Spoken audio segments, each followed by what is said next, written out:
नमस्कार। अच्छा, 12वीं के मानव भूगोल के मूल सिद्धांत का ये तीसरा चैप्टर आज हम करेंगे। चैप्टर का नाम है जनसंख्या संगठन।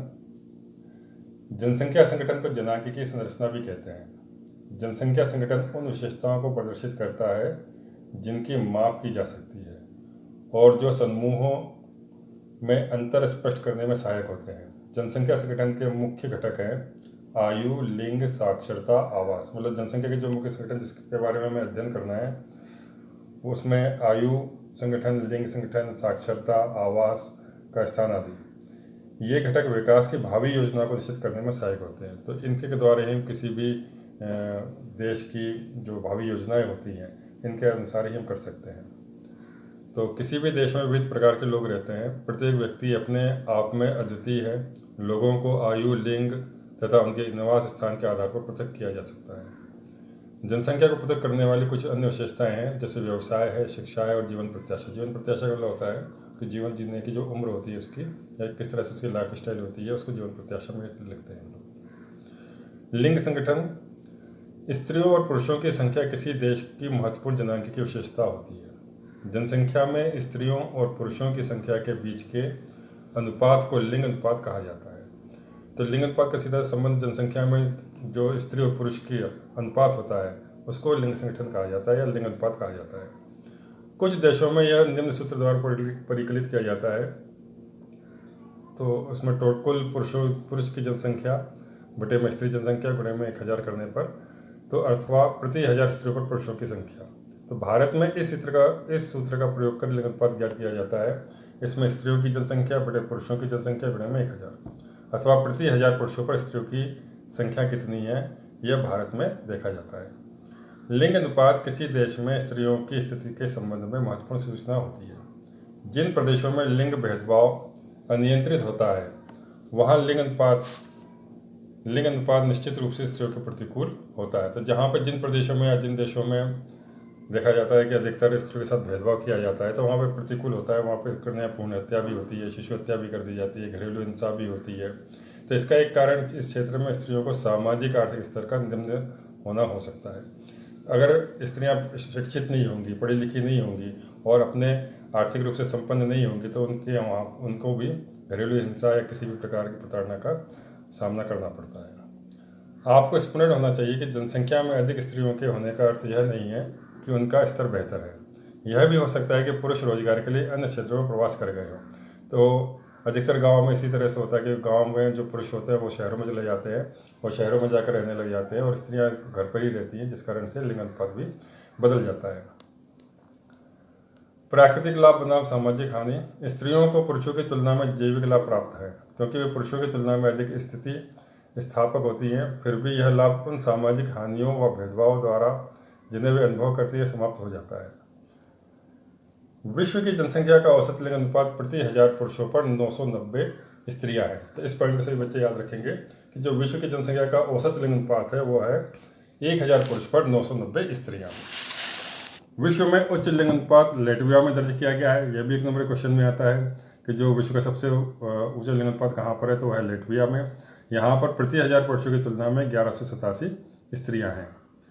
इसके विपरीत निम्न लिंग अनुपात संयुक्त अरब अमीरात में दर्ज किया गया है, जहाँ प्रति 1000 पुरुषों की तुलना में 468 स्त्रियां हैं। तो ये दोनों पॉइंट भी बच्चे सभी याद रखेंगे।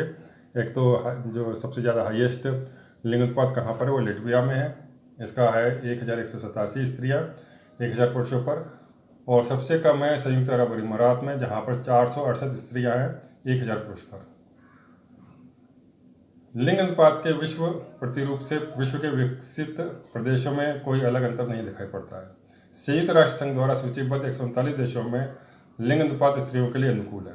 तो इस पॉइंट को भी याद रखना है कि 139 जो ऐसे देश है जहाँ पर लिंग अनुपात स्त्रियों के अनुकूल है, मतलब वहाँ पर स्त्रियाँ मतलब एक पुरुषों से ज़्यादा है, जबकि 72 देशों में यह उनके लिए प्रतिकूल है। तो यह भी एक नंबर क्वेश्चन आता है कि कहाँ पर स्त्रियों की जनसंख्या प्रतिकूल है। तो 72 ऐसे देश हैं जहाँ पर जनसंख्या उनकी प्रतिकूल है। सामान्यतः एशिया में लिंग अनुपात निम्न है। चीन, भारत, सऊदी अरब, पाकिस्तान और अफगानिस्तान जैसे देशों में लिंग अनुपात और भी निम्न है। दूसरी ओर रूस सहित यूरोप के एक बड़े भाग में पुरुष अल्पसंख्या में हैं। यूरोप के अनेक देशों में पुरुषों की कमी है। वहाँ स्त्रियों की बेहतर स्थिति तथा भूतकाल में विश्व के विभिन्न भागों में अत्यधिक पुरुष उत्प्रवास के कारण है। अगला है आयु संरचना। आयु संरचना विभिन्न आयु वर्गों में लोगों की संख्या को प्रदर्शित करती है। जनसंख्या संगठन का एक महत्वपूर्ण सूचक है, क्योंकि 15 से 59 वर्ष आयु वर्ग के बीच जनसंख्या का बड़ा आकार एक विशाल कार्यशील जनसंख्या को इंगित करता है।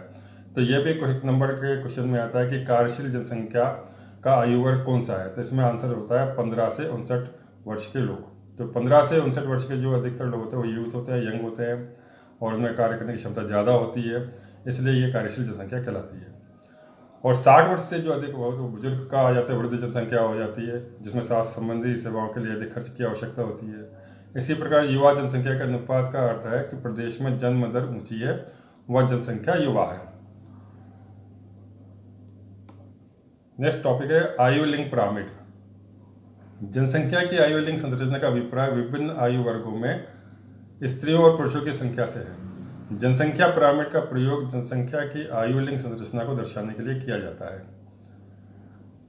जनसंख्या पिरामिड की आकृति जनसंख्या की विशेषताओं को परिलक्षित करती है। प्रत्येक आयु वर्ग में बायां भाग पुरुषों को प्रदर्शित करता है तथा दायां भाग स्त्रियों को प्रदर्शित करता है। तो ये एक आयु लिंग पिरामिड बना हुआ है 3.1, 3.2, 3.3 में। और ये किस तरह से आयु लिंग पिरामिड है, इसकी जानकारी सभी बच्चों को आवश्यक है, क्योंकि ये भी बहुत इंपॉर्टेंट क्वेश्चन पेपरों में आते हैं इसके। तो नंबर 1 पे है विस्तारित होती जनसंख्या। विस्तारित होती जनसंख्या में दिखाया गया है कि जो नीचे का भाग है वो चौड़ा है और ऊपर जाकर के वो सिकुड़ता हुआ चला गया है। तो नाइजीरिया, याद रखते हैं नाइजीरिया का जो आयु लिंग पिरामिड है, जैसा कि आप देख सकते हैं कि विस्तृत आकार वाला त्रिभुजाकार पिरामिड है, जो अल्प विकसित देशों का प्रतिरूपी है, जहाँ पे विकास बिल्कुल न्यूनतम है, जहाँ पे जन्म दर बहुत अधिक है, मृत्यु दर भी बहुत अधिक है, तो वहाँ पर इस तरह का पिरामिड पाया जाता है। इस पिरामिड में उच्च जन्म दर के कारण निम्न आयु वर्गों में विशाल जनसंख्या पाई जाती है। यदि आप बांग्लादेश और मैक्सिको के लिए पिरामिड की रचना करें तो वो भी ऐसे ही दिखाई देंगे। तो 3 देशों के नाम याद रखने हैं, नाइजीरिया, बांग्लादेश और मैक्सिको। ये विस्तारित होती जनसंख्या के प्रतिरूप है। स्थिर जनसंख्या। स्थिर जनसंख्या का सीधा सा अर्थ है कि जहाँ पे ना जनसंख्या बढ़ रही है ना वहाँ पे जनसंख्या घट रही है, क्योंकि वहाँ पे उच्च शिक्षा है, उच्च आर्थिक स्थिति है लोगों की। ऑस्ट्रेलिया का आयु लिंग पिरामिड घंटी के आकार का है, जो शीर्ष की ओर शुंडाकार हो जाता है। तो क्वेश्चन ये आता है कि ऑस्ट्रेलिया का जो आयु लिंग पिरामिड है वो किस आकार का है। तो इसका आंसर घंटी के आकार का। यह दर्शाता है कि जन्म दर और मृत्यु दर लगभग समान है। तो यहाँ पर जन्म दर भी समान है और मृत्यु दर भी समान है, जिसके परिणामस्वरूप जनसंख्या यहाँ पर क्या होती है, स्थिर हो जाती है। नेक्स्ट टॉपिक इसमें ह्रासमान जनसंख्या। ह्रासमान जनसंख्या में क्या हो रहा है कि यहाँ पर जनसंख्या घट रही है। तो जापान के पिरामिड का संकीर्ण आधार और शुंडाकार शीर्ष निम्न जन्म और मृत्यु दरों को दर्शाता है। इन देशों में जनसंख्या वृद्धि शून्य अथवा ऋणात्मक होती है। तो यहाँ पर जनसंख्या जो वृद्धि है वो या तो 0 है या एकदम नीचे की ओर जा रही है, ऋणात्मक जा रही है। तो क्वेश्चन ये आता है कि ह्रासमान जनसंख्या का उदाहरण दीजिए। तो आंसर इसका क्या है, जापान। इस बॉक्स को देखेंगे, वृद्ध होती जनसंख्या। जनसंख्या का वृद्ध होना एक ऐसी प्रक्रिया है जिससे बुजुर्ग जनसंख्या का हिस्सा अनुपात की दृष्टि से बड़ा हो जाता है। यह 20वीं शताब्दी की नई परिघटना है। विश्व के अधिकांश विकसित देशों में उच्च आयु वर्गों में बढ़ी हुई जीवन प्रत्याशा के कारण जनसंख्या बढ़ गई है। जन्म दरों में ह्रास के साथ जनसंख्या में बच्चों का अनुपात घट गया है। तो इसका मतलब यह है कि जो वृद्ध होती जनसंख्या वो वहीं पे पाई जाती है जहाँ पर अच्छी चिकित्सा सुविधाएं होती हैं, और अच्छी चिकित्सा सुविधाएं आर्थिक दृष्टि से भी संपन्न होते हैं, और विकसित देश है जहाँ पर जन्म दर तो घट गई है, परंतु जो वृद्ध होती जनसंख्या वहाँ पर अधिक बढ़ रही है, क्योंकि वहाँ पर उनको अच्छा ट्रीटमेंट मिलता है। अगला टॉपिक है ग्रामीण नगरीय संगठन। जनसंख्या का ग्रामीण और नगरीय में विभाजन निवास के आधार पर होता है। यह विभाजन आवश्यक है क्योंकि ग्रामीण और नगरीय जीवन आजीविका और सामाजिक दिशाओं में एक दूसरे से भिन्न होते हैं। ग्रामीण और नगरीय क्षेत्रों में आयु लिंग संगठन, व्यावसायिक संरचना, जनसंख्या का घनत्व तथा विकास के स्तर अलग अलग होते हैं। यद्यपि ग्रामीण और नगरीय जनसंख्या में अंतर करने के लिए मापदंड एक देश से दूसरे देश में भिन्न होते हैं। सामान्य रूप से ग्रामीण क्षेत्र वे होते हैं जिनमें लोग प्राथमिक क्रियाओं में संलग्न होते हैं। तो ग्रामीण क्षेत्र में क्या होता है, प्राथमिक क्रिया होती है। प्राथमिक क्रियाओं में क्या आता है, जो प्राइमरी रूप से क्या, जैसे खेती है, किसानी है, चारागाह है, और छोटे छोटे जो काम किए जाते हैं वो सब प्राथमिक क्रियाएं कहलाती हैं, जिनमें अधिकांश कार्यशील जनसंख्या गैर प्राथमिक क्रियाओं में संलग्न होती है। चित्र 3.4 कुछ चुने हुए देशों की ग्रामीण नगरीय लिंग संगठन को दर्शाता है। कनाडा और फिनलैंड जैसे पश्चिमी यूरोपीय देशों में ग्रामीण और नगरीय लिंग अनुपात में अंतर अफ्रीकी और एशियाई देशों, क्रमशः जिम्बाब्वे तथा नेपाल के ग्रामीण और नगरीय लिंग अनुपात के विपरीत है। पश्चिमी देशों में ग्रामीण क्षेत्रों में स्त्रियों की अपेक्षा पुरुषों की संख्या अधिक है। तो पश्चिमी देशों में क्या है, वहाँ पर पुरुषों की संख्या अधिक है ग्रामीण क्षेत्रों में, जबकि नगरीय क्षेत्रों में स्त्रियों की संख्या पुरुषों की अपेक्षा अधिक होती है। नेपाल, पाकिस्तान और भारत जैसे देशों में स्थिति इसके विपरीत है। तो यहाँ पर अधिकतर क्या होता है कि जो महिलाएं होती हैं वो घर पे रहती हैं, घर के कार्य करती हैं, और पुरुष क्या करते हैं, नौकरी करते हैं या आर्थिक लाभ कमाने के लिए बाहर चले जाते हैं। तो यहाँ पर नगरीय क्षेत्रों में रोजगार के अवसरों की अधिक संभावनाओं के कारण ग्रामीण क्षेत्रों से महिलाओं के आगमन के परिणाम स्वरूप यूरोप, कनाडा और संयुक्त राज्य अमेरिका के नगरीय क्षेत्रों में महिलाओं की अधिकता है। कृषि भी इन विकसित देशों में अत्यधिक मशीनीकृत है और यह लगभग पुरुष प्रधान व्यवसाय है। तो यहाँ पर जो मशीनीकृत कृषि है, जिस कारण से वहाँ पर ज़्यादा लोगों की आवश्यकता नहीं होती, दो चार किसान ही मिलकर के पूरी कृषि को वो कर लेते हैं। इसके विपरीत एशिया के नगरीय क्षेत्रों में पुरुष प्रधान प्रवास के कारण लिंग अनुपात भी पुरुषों के अनुकूल है। तो एशिया के जितने भी देश हैं, अधिकतर मोस्टली देशों में नगरों में पुरुष प्रधान ज़्यादा होते हैं, क्योंकि वहाँ पर जो आर्थिक रूप से कार्य करते हैं वो लोग। उल्लेखनीय है कि भारत जैसे देशों में ग्रामीण क्षेत्रों के कृषि कार्यों में महिलाओं की सहभागिता काफ़ी ऊंची है। नगरों में आवास की कमी, रहन सहन की उच्च लागत, रोजगार के अवसरों की कमी और सुरक्षा की कमी महिलाओं के गाँव से नगरीय क्षेत्र में प्रवास को रोकते हैं। तो महिलाएं क्यों नहीं आती हैं गाँव से शहरों में? इस कारण से नहीं आती, क्योंकि एक तो रहन सहन की उच्च लागत होती है, मकान नहीं मिलते लोगों के लिए, छोटी छोटी झुग्गियाँ या झोपड़ी बना करके रहने लग जाते हैं। रोजगार के अवसरों की कमी होती है, क्योंकि महिलाएं अधिकतर पढ़ी लिखी नहीं होती गांव की, तो उनके रोजगार के अवसर नहीं मिलते उनको।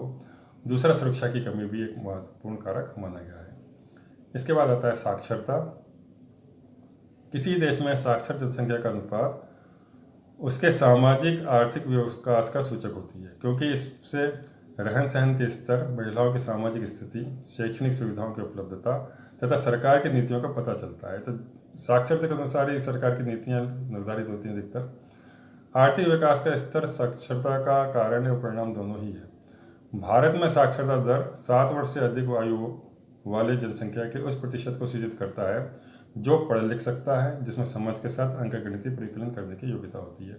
तो ये क्वेश्चन भी इम्पोर्टेंट क्वेश्चन में है कि जो भारत में साक्षरता दर है 7 वर्ष से अधिक आयु वाले जनसंख्या की उम्र उस प्रतिशत को सूचित करती है जो पढ़ लिख सकता है, जिसमें समझ के साथ अंकगणितीय परिकलन, मतलब जोड़ गुणा भाग थोड़ा कर सकता है, हिसाब किताब कर सकता है, तो उसको ही हम लोग क्या कहते हैं, साक्षर कहते हैं। इसके बाद आता है व्यावसायिक संरचना। तो कार्यशील जनसंख्या, जो पहले ही बता चुके, 15 से 59 आयु वर्ग के लोगों को कार्यशील जनसंख्या कहा जाता है। तो ये ग्रामीण नगरीय लिंग संगठन का एक ग्राफ दिया हुआ है, फिनलैंड में, कनाडा, न्यूजीलैंड, ब्राज़ील, जिम्बाब्वे और नेपाल का। तो इसमें किस तरह से बताया गया कि ग्रामीण जनसंख्या कहाँ पर अधिक है और नगरीय जनसंख्या कहाँ पर है। कृषि, वानिकी, मत्स्य विनिर्माण, निर्माण व्यवसाय, परिवहन सेवाओं, संचार तथा अन्य अवर्गीकृत सेवाओं जैसे व्यवसाय में कार्य भाग लेते हैं। कृषि, वानिकी, मत्स्य मतलब मछली पालन, तथा खनन मतलब मिनरल्स का निकालना को प्राथमिक क्रियाओं, विनिर्माण को द्वितीय क्रियाओं, विनिर्माण का मतलब होता है कि जो प्रोसेस के द्वारा जो नई चीज़ बनाई जाती है वो द्वितीय क्रियाओं में आती है। परिवहन, संचार और अन्य सेवाओं को तृतीय क्रियाओं तथा अनुसंधान और वैचारिक विकास से जुड़े कार्यों को चतुर्थ क्रिया के रूप में वर्गीकृत किया जाता है। तो ये बहुत इंपॉर्टेंट चीज़ है, ये क्योंकि चैप्टर्स हैं इसके, प्राथमिक क्रिया, द्वितीय क्रिया, तृतीय और चतुर्थ क्रियाओं के। तो प्राथमिक क्रियाओं में क्या आता है? कृषि, वानिकी, मत्स्य और खनन। और विनिर्माण वाला जो मैन्युफैक्चरिंग है वो किस में आएगा? द्वितीय क्रियाओं में आएगा। परिवहन है, संचार और अन्य जो सेवाओं को तृतीय क्रियाओं में रखा गया है। और जो रिसर्च है, वैचारिक विकास से जुड़े हुए कार्य है, वो चतुर्थ क्रियाओं के रूप में आते हैं। इन 4 खंडों में कार्यशील जनसंख्या का अनुपात किसी राष्ट्र के आर्थिक विकास के स्तर का एक अच्छा सूचक है। इसका कारण यह है कि केवल उद्योगों और अवसंरचना से युक्त एक विकसित अर्थव्यवस्था ही द्वितीय, तृतीय और चतुर्थ सेक्टरों में अधिक कर्मियों को समायोजित कर सकती है। यदि अर्थव्यवस्था अभी भी आदिम अवस्था में है तब प्राथमिक क्रियाओं में संलग्न लोगों का अनुपात अधिक होगा, क्योंकि इसमें मात्र प्राकृतिक संसाधनों का उद्वहन होता है। तो पहले जो हमारे देश में प्राथमिक क्रियाएं अधिक की जाती थी, और जैसे जैसे हमारे यहाँ पर इंडस्ट्री लगने चालू हो गई तो वहाँ पर द्वितीयक तृतीयक चतुर्थक क्रियाओं को भी शामिल कर लिया गया है। तो ये चैप्टर यहाँ पे फिनिश होता है आपका। इसमें अभ्यास दिया हुआ है। अभ्यास में आपको निम्नलिखित प्रश्नों के उत्तर लगभग 30 शब्दों में दीजिए। जैसे जनसंख्या संगठन से आप क्या समझते हैं, आयु संरचना का क्या महत्व है, लिंग अनुपात कैसे मापा जाता है, इन क्वेश्चन को करना है। साथ में जनसंख्या के ग्रामीण नगरीय संगठन का वर्णन कीजिए। विश्व के विभिन्न भागों में आयु लिंग में संतुलन के लिए उत्तरदायी कारकों तथा व्यावसायिक संरचना की विवेचना कीजिए। तो ये चैप्टर यहाँ पर फिनिश होता है। नेक्स्ट चैप्टर 4 चैप्टर करेंगे हम लोग, और वो भी बहुत इंपॉर्टेंट चैप्टर है, तो सभी बच्चे उसको ध्यान से सुनेंगे। धन्यवाद।